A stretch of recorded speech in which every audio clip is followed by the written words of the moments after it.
ಇನ್ನು ದಾವಣಗೆರೆ ಜಿಲ್ಲೆಯಲ್ಲೂ ಕೂಡ ಇದೇ ರೀತಿ ಗಾಳಿ ಸಹಿತ ಮಳೆಗೆ ಅಪಾರ ಹಾನಿಯಾಗಿರ್ತಕ್ಕಂಥದ್ದು. ದಾವಣಗೆರೆ ಜಿಲ್ಲೆಯಲ್ಲಿ ಗಾಳಿ ಮಳೆಗೆ ನೂರಾರು ಹೆಕ್ಟೇರ್ ಭತ್ತದ ಬೆಳೆ ನಾಶವಾಗಿದೆ. ಭತ್ತದ ಬೆಳೆ ಇನ್ನೆರಡು ದಿವಸದಲ್ಲಿ ಕಟಾವಿಗೆ ಬರಬೇಕಾಗಿತ್ತಂತೆ. ಭತ್ತದ ಬೆಳೆ ಅಂದರೆ ಎಲ್ಲ ಕಂಪ್ಲೀಟ್ ಒಣಗಿತ್ತು, ಎಲ್ಲ ಇನ್ನೇನು ಕಟಾವಿಗೆ ಬರಬೇಕು. ದಾವಣಗೆರೆ ತಾಲೂಕಿನ ಸುತ್ತಮುತ್ತ ಅಪಾರ ಹಾನಿ. ಹೇಗೇನು ನೋಡಿ, ಇದು ಅದೇ ಕತೆ. ಇನ್ನೊಂದು 2-3 ದಿನಕ್ಕೆ ಕಟಾವು ಆಗಬೇಕಾಗಿತ್ತು. ಮಾಡ್ಕೊಂಬಿಟ್ಟಿದ್ರೆ ಆಗ್ತಿತ್ತೋ ಏನಪ್ಪ, ಕಟಾವು ಮಾಡ್ಕೊಂಬಿಟ್ಟಿದ್ರೆ. ಬಟ್ ಬಿಟ್ಟಿದ್ದಾರೆ. ಯಾರು ಗೊತ್ತು ಹೀಗಾಗುತ್ತೆ ಅಂತಂದ್ಬಿಟ್ಟು. ಏಕಾಏಕಿ ಬಂದಂತಹ ಬಿರುಗಾಳಿ ಸಹಿತ ಮಳೆ ಭತ್ತದ ಬೆಳೆಯಲ್ಲ.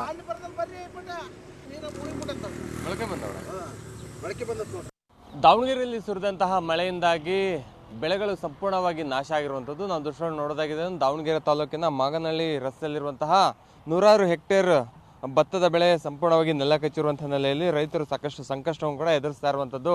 ಪ್ರಮುಖವಾಗಿ 1 ಎಕರೆಗೆ 40,000 ರಿಂದ 50,000 ಖರ್ಚು ಮಾಡಿರ್ತಾರೆ.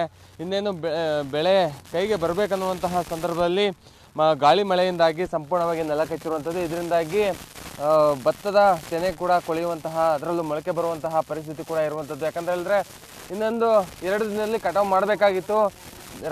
ರಾತ್ರಿಯಿಂದ ಸುರಿದಂತಹ ಮಳೆಯಿಂದಾಗಿ, ಅದರಲ್ಲೂ ಗಾಳಿ ಮಳೆಯಿಂದಾಗಿ ಸಂಪೂರ್ಣವಾಗಿ ಈ ಭಾಗದಲ್ಲಿ ಮಾಗನಹಳ್ಳಿ ಭಾಗದಲ್ಲಿರುವಂತಹ ನೂರಾರು ಹೆಕ್ಟೇರ್ ಕೃಷಿ ಪ್ರದೇಶಗಳು ಕೂಡ ನಾಶ ಆಗಿರುವಂಥದ್ದು. ಅದರಲ್ಲೂ ಭತ್ತದ ಬೆಳೆ ಕೂಡ ಏನು ಮಾಗನಹಳ್ಳಿ ಈ ಭಾಗ ಅಂತಂದರೆ ಭದ್ರಾ ಚಾನಲ್ನ ಕೊನೆ ಭಾಗದ ರೈತರು, ಈ ಭಾಗದ ರೈತರಿಗೆ ನೀರು ಕೂಡ ಸಿಗೋದು ಕಷ್ಟ.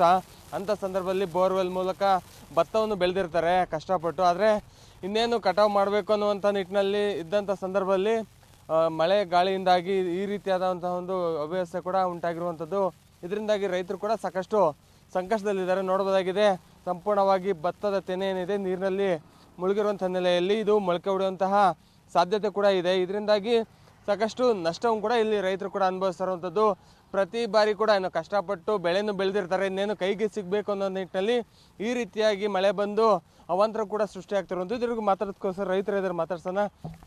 ಹೇಳಿ ಸರ್, ಎಷ್ಟು ಎಕರೆ ಈ ರೀತಿಯಾಗಿ ಹಾಳಾಗಿದೆ ಅನ್ನುವಂಥದ್ದು? ಭಾಳ ಆಗೈತೆ ರೀ, ಭಾಳ ಈ ಉಗ್ಗಿರೋ ಭತ್ತ ಏನದವಲ್ಲ, ಭಾಳ ಭತ್ತಗಳು ಬಿದ್ದದವು. ನಮ್ಮ ಕಡೆಗೆ ನೀರಿಂದ ಅಧ್ವಾನಾಗಿ ಉಗ್ಗದ ಭಾಳ ಮಾಡ್ಕೊಂಡಿದ್ದೀವಿ ನಾವು. ಅದ್ರ ಬರೋದ ಈ ಉಗ್ಗಿರೋ ಭತ್ತಗಳು ಎಲ್ಲವೂ ಹಿಂಗೆ ಬಿದ್ದಬಿಟ್ಟವಲ್ಲ, ಭಾಳ ಬಿದ್ದತ್ ರೀ. ಕೊಯ್ದ್ರದ ಕಡಿಮೆ, ಈಗ ಇರೋ ಭಾಳ ಓಸ ಎಲ್ಲ ಹಿಂಗೆ ಬಿದ್ದದವು. ಇನ್ನು ಎಷ್ಟು ದಿನಕ್ಕೆ ಕೊಯ್ದು ಎಲ್ಲ ಕಟಾವು ಮಾರ್ಕೆಟ್ಗೆ ಹೋಗ್ಬೇಕಾಯ್ತಣ್ಣ? 15 ದಿವಸ, ಇನ್ನೊಂದು 8-10 ದಿವಸಕ್ಕೆ ಕೊಯ್ತಿದ್ದೀವಿ ಭತ್ತನ. ಕಟಾವು ಆಗ್ತದೆ ರೀ. ಇನ್ನು ಭತ್ತ ಬಂದು